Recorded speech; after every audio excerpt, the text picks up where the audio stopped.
Relational database model. In this session, we introduce relational database model, which forms the foundation of most modern database system.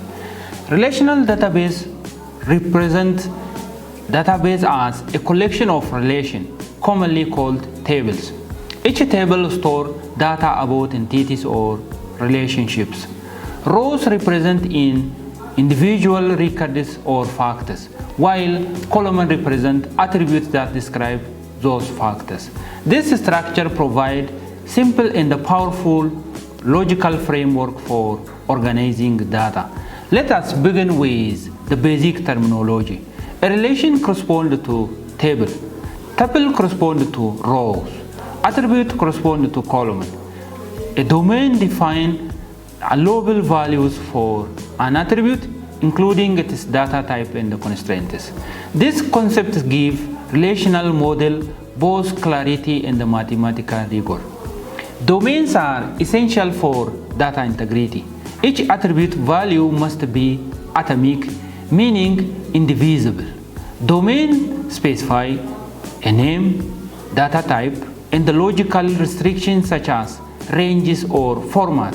For example, employee age may be defined as an integer between 50 and 80, while phone numbers follow specific character format. Domain ensure consistency and correctness across all tuples. Relations have key characteristics. First, tuples have no inherent order, although queries result may appear sorted or ordering is not part of relation itself. Second, while a tuple is an ordered list of values, what matters logically is the association between attribute name and their values, not their position.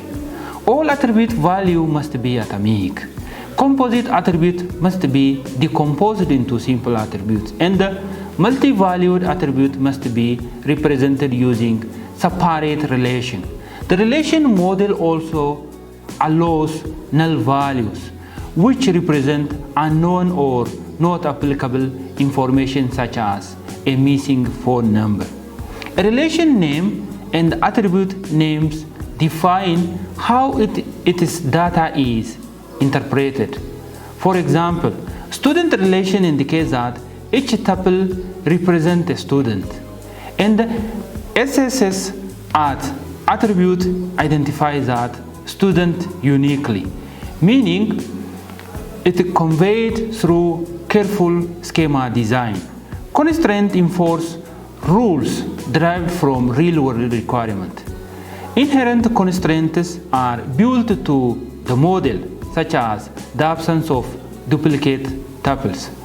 Schema-based constraints are defined using data definition language and are enforced by the database management system.